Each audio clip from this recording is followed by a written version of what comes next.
I'll just shift to one side so that people can see. Now, what you have here, everyone, books arranged by author and in order of publication. What I have here is the life and literary output of every writer I've ever enjoyed reading. And it has to be in order. Yeah. Because if a book is out of place, that brings me physical discomfort. Everything has to be ordered precisely. If there's one question you can ask the next person, what would you like to ask? What is the most important lesson you've learned in life? What's the most important lesson you've learned in life? And what's yours? What's yours, Nathan? Is that we all have the capacity to change, for good or evil, and life is one long learning experience, and we should never turn away from the opportunity to learn more. I do like to have everything planned out as much as it is possible to do so.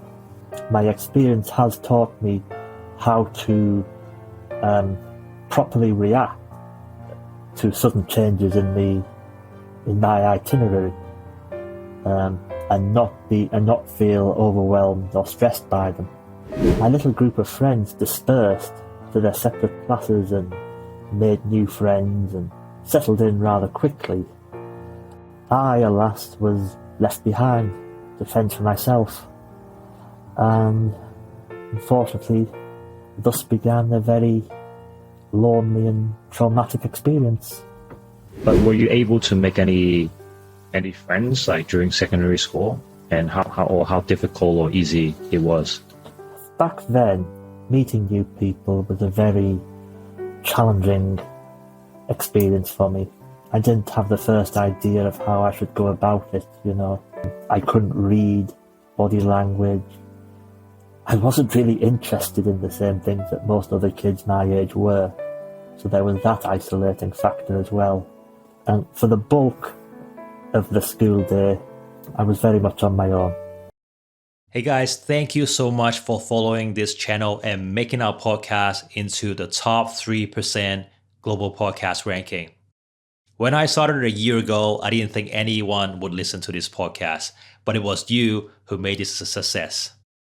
Now, before you watch the full video, please do me a small favor. Please hit the subscribe button to help me understand a bit more about your experiences and how we can improve our content. In every video, I have a deep conversation with someone whom I've recently met.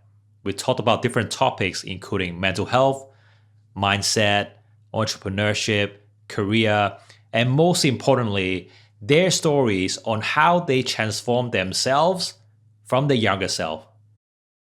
I hope these conversations are useful to you and can bring you new perspectives. Please enjoy. Hey guys, welcome back to Transformative Purpose. I'm very excited about hosting this chat. I'm speaking with gentleman Nathan Cornfield. Nathan is a professional writer who has been blessed with autism. He's self-employed and offers a variety of writing services. And he also writes about autobiographical pieces and fiction.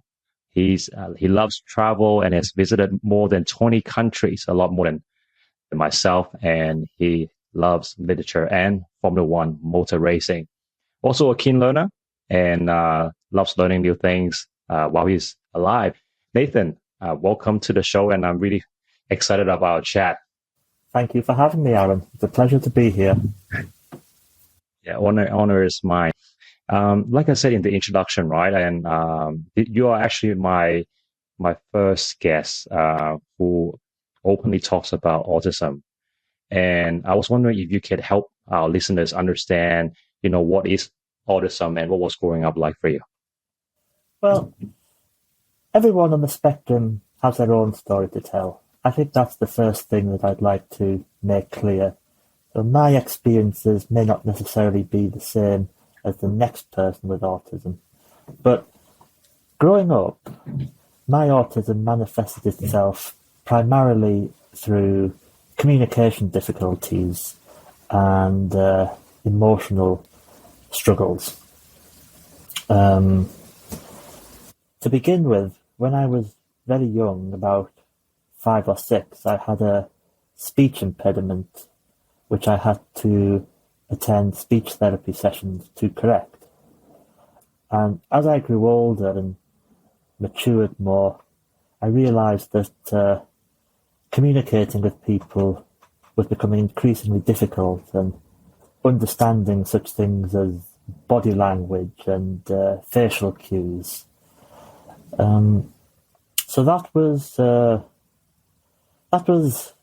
how it mostly affected me in my youth. It didn't impede my education at all. In fact, I think it may have actually benefited my education, because one of the things that autism brings to the table that can be both a positive and a negative is an obsessive nature. Now, if you channel that negatively, it can be a problem. But if you channel it in a positive way, such as into education, into discovering new things, it can be a very powerful tool to have in your inventory. Can you talk a little bit about that? How did it work for you, and how did you work with it? I was fortunate in the fact that I had very supportive parents. As soon as I received my diagnosis, my parents went out and bought every book on autism under the sun, so that they could understand the condition implicitly and be in the best possible place to provide me with the support that I needed. I was incredibly fortunate then, and I was especially fortunate through my teenage years, because unfortunately I did not receive any real and lasting support at school. And very often my parents were my sole source of support. So the three of us worked through my difficulties together. It was very much a team effort, and I remain very grateful to them for the support that they gave me, and still do. Yeah. I bet. Sounds like you're very grateful, I guess, to a lot of things that your parents have done. Any examples that you can share with us? You mentioned that you guys work in a team when you first got your diagnosis, right? What were some of the examples that your parents have done with you to help you get through it? I've got a great example to share with you, Aaron. When I was in my late teens, it was a ritual every night for my parents and I to watch a television series called Heartbeat together.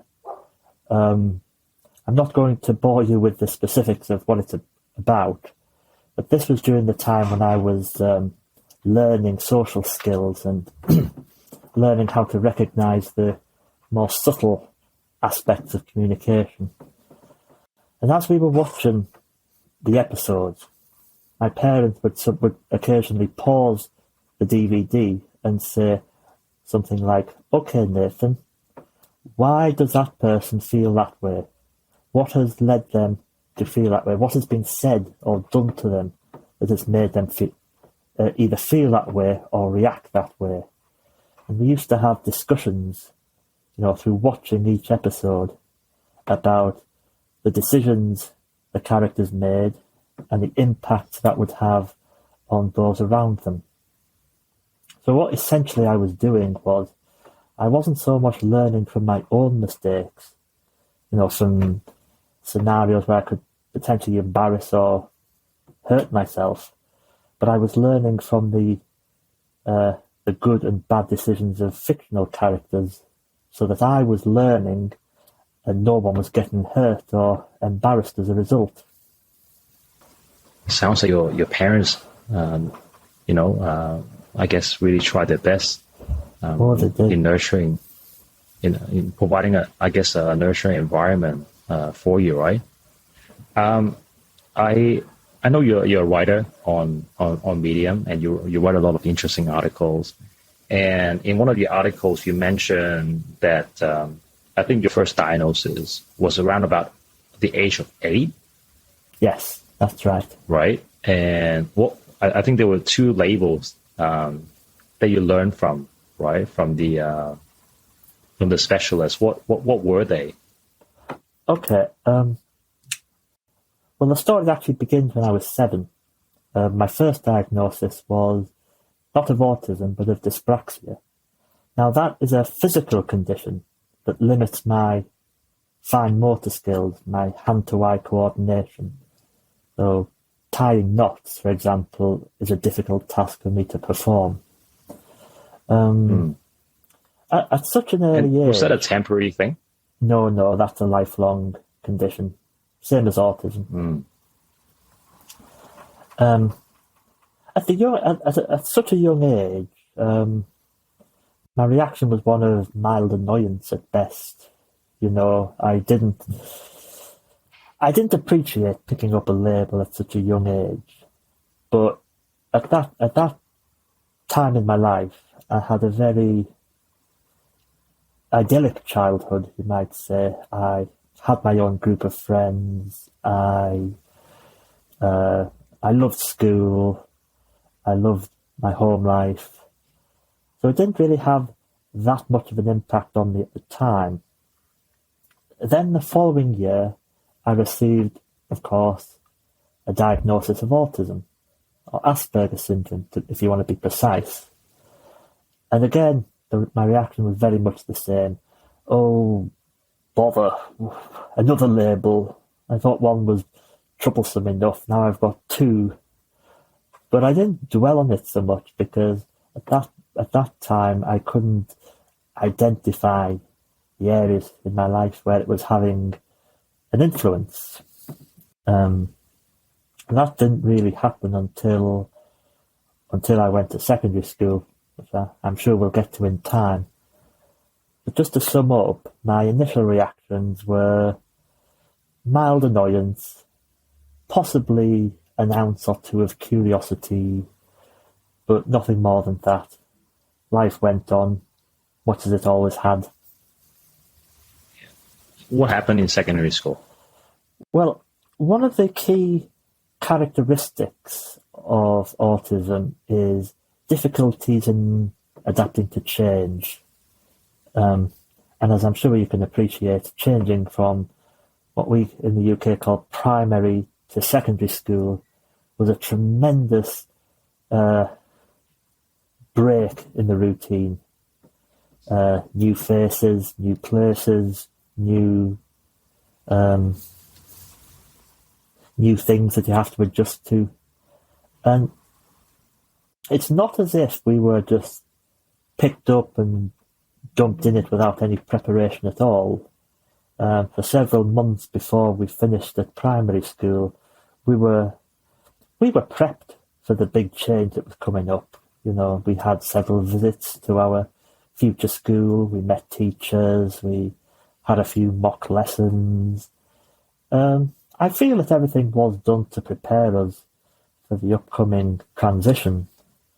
But for me, it was... I suppose I could only liken it to a culture shock. Suddenly life seemed so much different.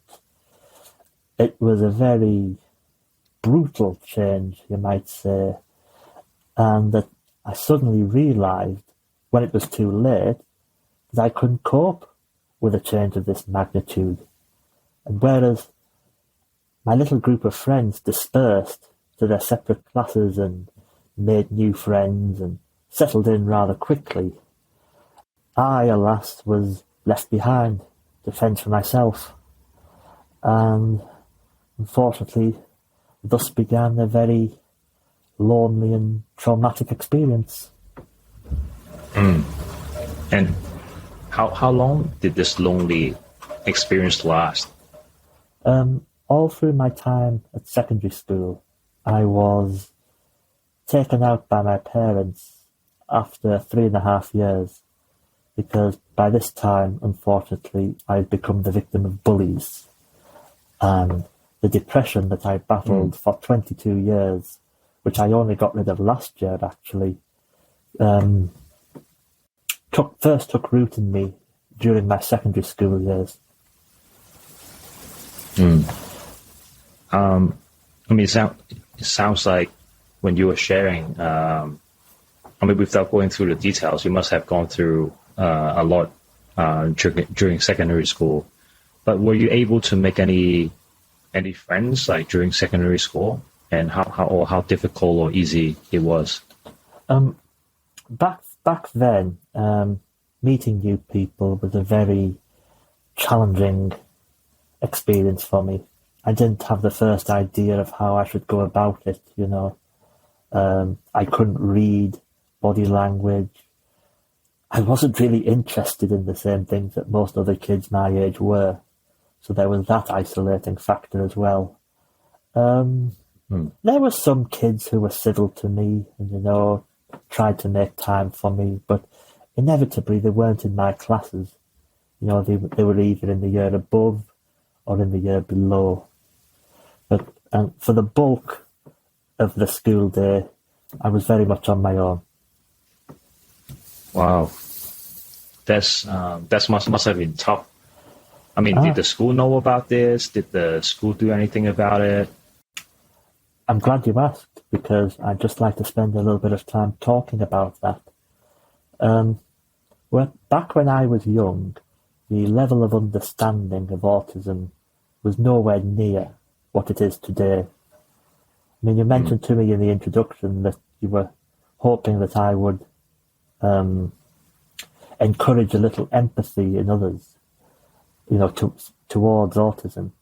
It's my belief that the empathy is there. All we need now is to work on the knowledge side, you know, because certainly when I speak about autism now, I do find that my audience is very receptive and understanding.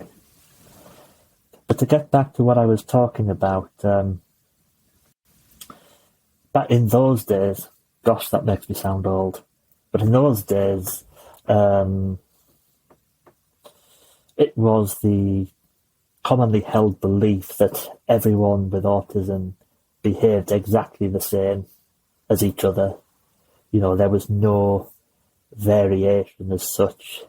You could just put us in a small box and close the lid, and we'd all gel and get along with each other. And when the staff discovered that I wasn't like that, I was very much my own person and wanted to remain my own person, they just couldn't understand it. And instead of trying to adapt, trying to understand me as a person, they tried to shift the blame onto me.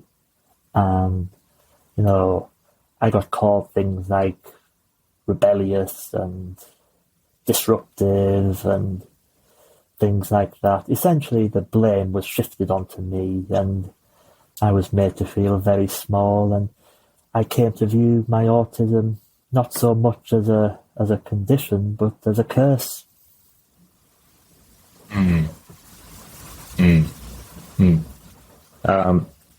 Hey, Nate, you mentioned that you got bullied in secondary school. Are you comfortable in sharing how you were bullied? Of course, yes. It was mostly verbal bullying, and it was geared towards highlighting the fact that I was different than other kids. So you had such epithets as freak and retard and other language, which I'm not going to repeat on your show, but I'm sure you get the gist. There was very little physical bullying, as I recall, but I do unfortunately remember being spat on several times. Did anyone stand up for you at all? There was one or two teachers that I could confide in who understood autism and what it entailed, and I would usually spend the majority of break time and lunchtime with them because I felt safe around them. They were the only people who could provide that blanket of safety that I needed to wrap myself in. one of the things that I like to say is I think our actions can carry a lot of weight and can do other people a lot of damages. And I think one of the most powerful tools that each of us has at our disposal is really the language and the words that we use on other people, right? Because like you were sharing before, these can have lasting damages beyond your teen. What was the most hurtful thing you think you heard during this period, and that really stuck with you till today? I think the most hurtful things were when the bullies started coming after my family. You know, Your family? aye, they did. You know, saying the most awful things imaginable about my background, my lineage, and things like that. Just trying to make every aspect of my life into a negative.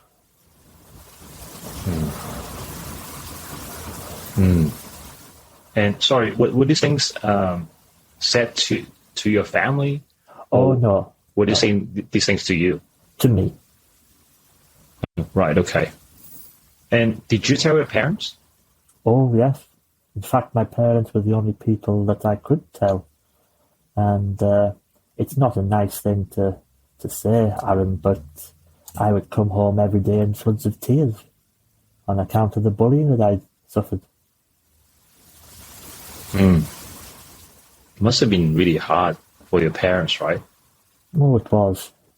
We're very close knit, and what hurts one of us hurts all of us.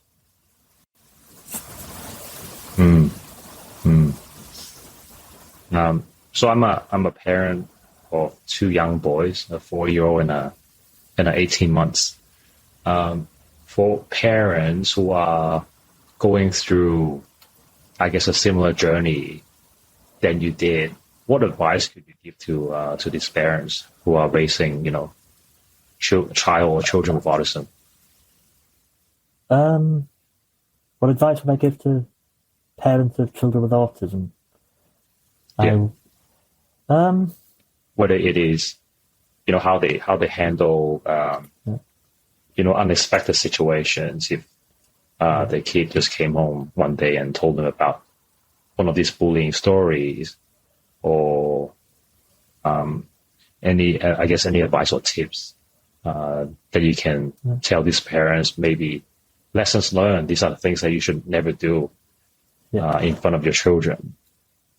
I think, looking back, one of the things that I should have done was to not so much dismiss the word autism as soon as I heard it, but to learn more about it. And this is one of the things my parents tried to do with me, but I wasn't interested at the time. I think the first thing that you should try to do if your child has received a diagnosis of autism is to talk to them about it.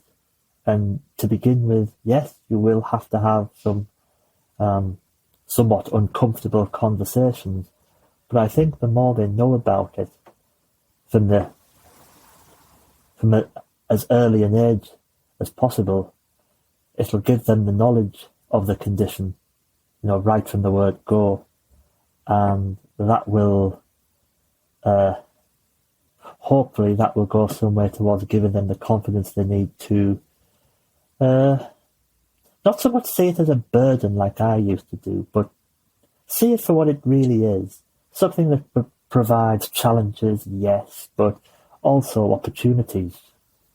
I think that would be the number one piece of advice that I would offer. Oh, and I would also strongly advise them not to worry. As I said, it can be a bit of a shock to, learn something like this about your child or about yourself. But shocks can be worked through. And I think as long as a balanced approach is taken, taking into account both the upsides and the not so upsides, it can only stand you in good stead in the long run. Yeah. No, that's beautifully said, and thank you for sharing the wisdom with the parents or grown-ups who might be facing similar issues. I'm just curious, as a victim of bullies, have you forgiven these people? You mentioned that you were suffering from depression for the longest time, and you just managed to get rid of it about a year ago, right? So what was going on for you, like mentally? Are you still holding grudges? How did you get through that? Oh no, I don't hold grudges anymore. I suppose you could say I separated myself from my past. What's done is done, and you can't change the past, but you can change how you react to it.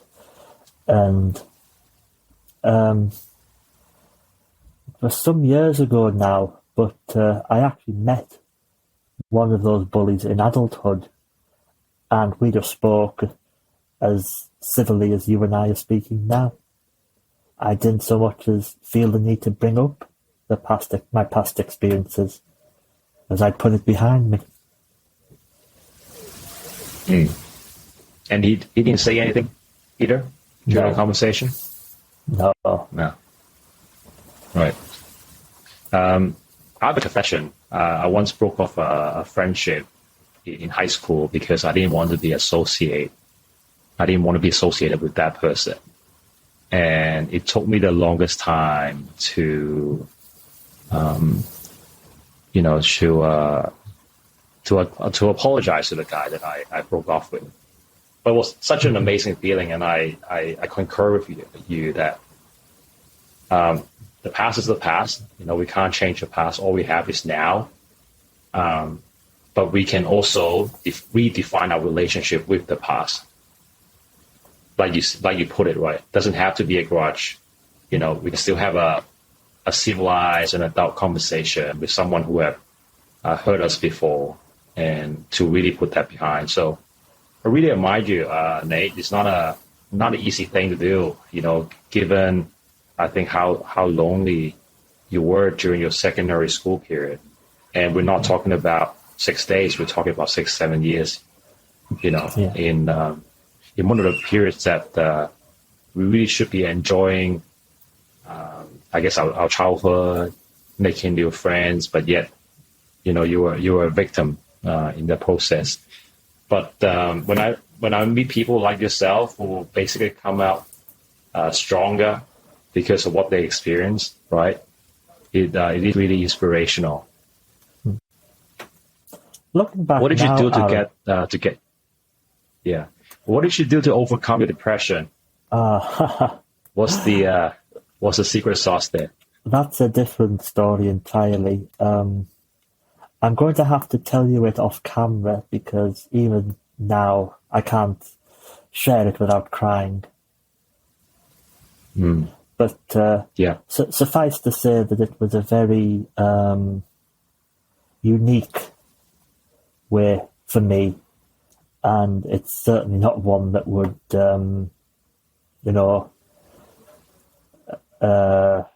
apply to others in my position.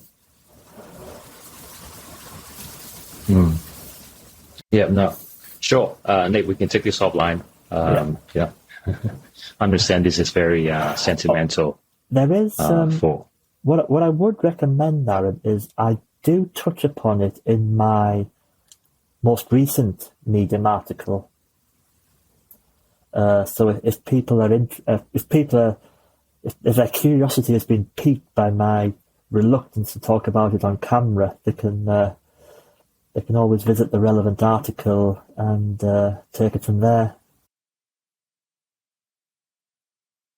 Yeah, no, we'll point them to the article that you've written on Medium, and I guess if people would like to understand a bit more your journey, we can also let them know where to reach out to you, or people who are in similar situation, right? So no, thanks for offering that, Nathan. Traveling, you've been to more than 20 countries. Yes, I have. Yeah? Want to tell us a little bit about that? What was your favorite country? Did you have any cultural shock anywhere in the world?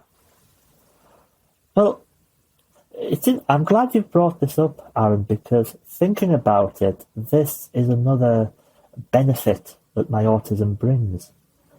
Because when I visit a new country, I'm very reluctant to go with the typical tourist mindset. As long as I'm in a different country, I want to absorb myself in that culture. I want to speak a few words of the local language if I can. I want to try to experience life as the locals live it. Which is why I don't really opt for some of the more touristic attractions. I mean, for example, I've been to Paris twice and never once been up the Eiffel Tower. Love it. I love it. I prefer, have you been to Hong Kong? Not yet. I'd like to, but not yet. Yeah. Add that to your list. It's one of my dream destinations, let me put it that way. Yeah, I'm not sure if I've been to 30 countries, but I've definitely started to travel a lot more after I turned 30. And when you were sharing, you mentioned that you fully immersed yourself in a different environment. You try to learn the culture. You pick up a different language. I'm very much the same. I love striking up a conversation with a stranger while I was riding on a train. And I remember at one time we went to a city in Japan. It's called Takayama. And went to a local Japanese restaurant, and the families have owned that restaurant for many, many years. And after we're chatting, and then after the meal, I just went behind the bar and we just took a selfie with the entire family. And it's like these little things, these little memories that have really stuck with me, and I really, really enjoy that. Why do you think that's the case for you? So you mentioned that for yourself or some people with autism, a sudden change in environment might be very difficult for them to cope with, right? I guess when you went to a different country, that's like a drastic change in environment. So how come you could immerse yourself in that situation, but you weren't able to cope with the same magnitude of change when you were younger?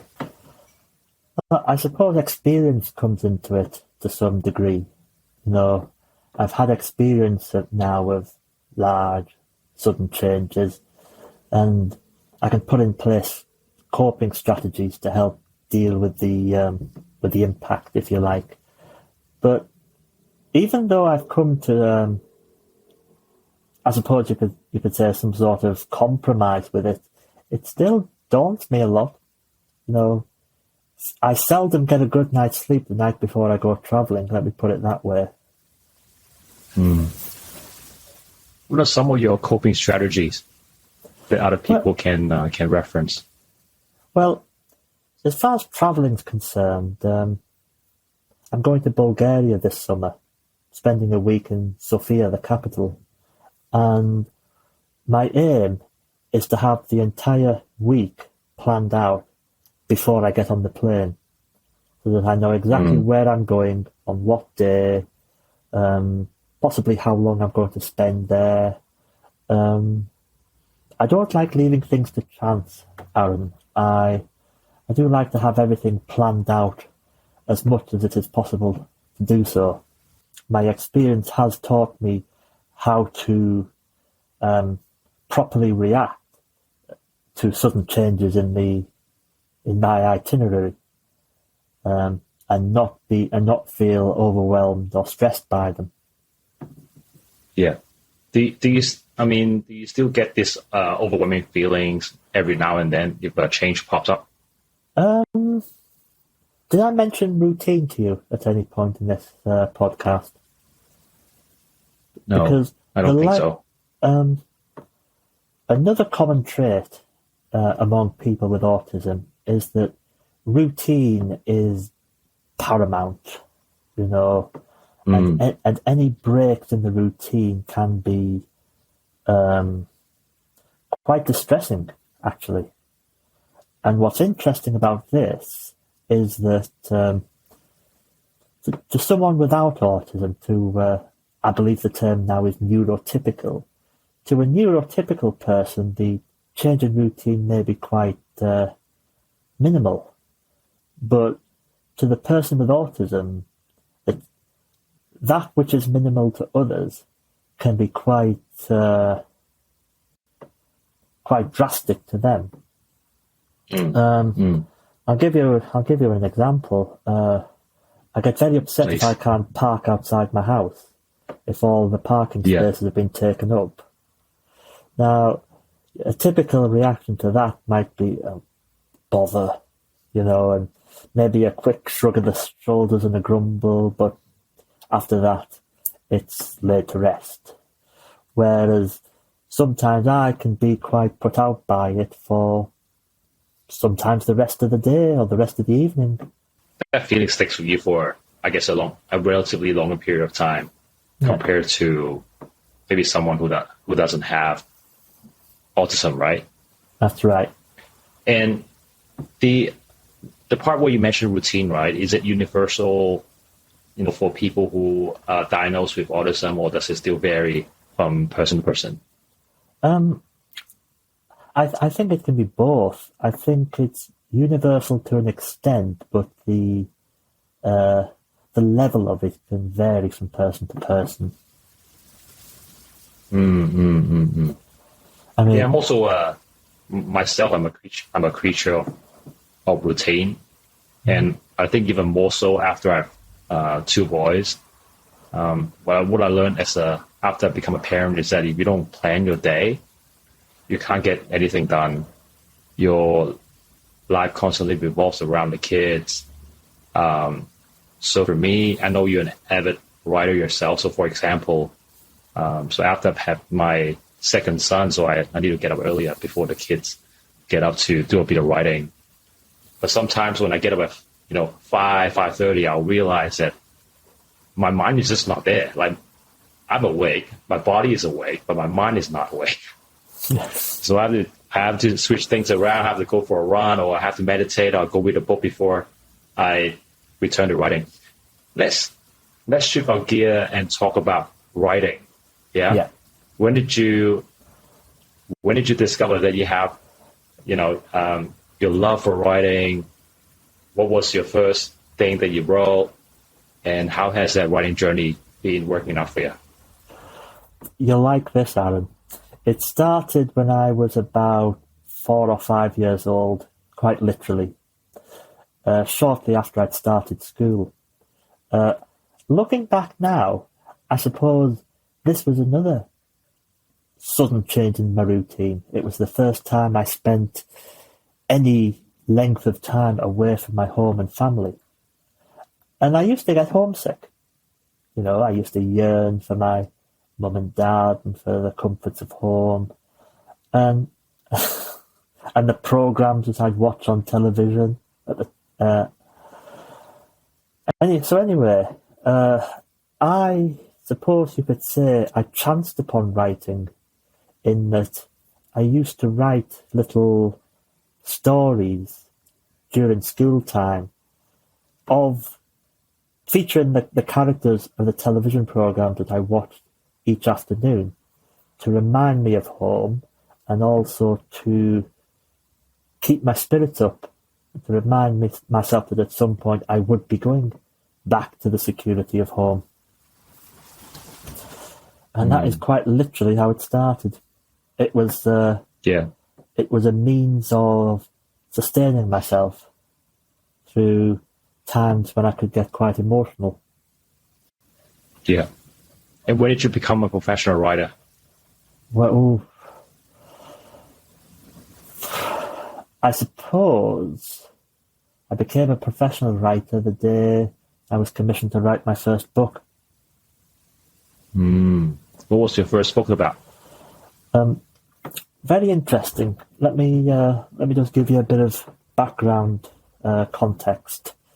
One of my jobs prior to becoming a professional writer was I used to work in local politics. I used to work for my Member of Parliament. And through those years, I built up quite a network of connections with the local council and councillors and other employees. And one day, I was at lunch with the chief executive of Stockton Council, who knew that I had an interest in writing, and he told me that there were plans afoot to record the testimonies and life stories of all the previous mayors of my hometown, and they wanted someone who would visit each former mayor in turn and talk to them and ask questions about their lives and their careers. And he asked me if I was up for the job, and I said yes. Do I still have it? Where is it? I do have a copy of my book somewhere, but I can't quite remember where it is at the moment. You have your bookshelf at the back there, by the way. Oh, actually, if we get time, we shall talk about this, because this too is related to autism in a positive way. Right, let's do that. Okay. I'll just shift to one side so that people can see. Now, what you have here, everyone, are books arranged by author and in order of publication. So I don't just have one or two books, scattered haphazardly around. What I have here is the life and literary output of every writer I've ever enjoyed reading. And it has to be in order. Yeah. Because if a book is out of place, that brings me physical discomfort. Everything has to be ordered precisely. Yeah. No, I love that. Who are your top 3 favorite writers? Oh, dear me. Probably Salman Rushdie, Graham Greene, and... Oh, goodness me, that's a good question.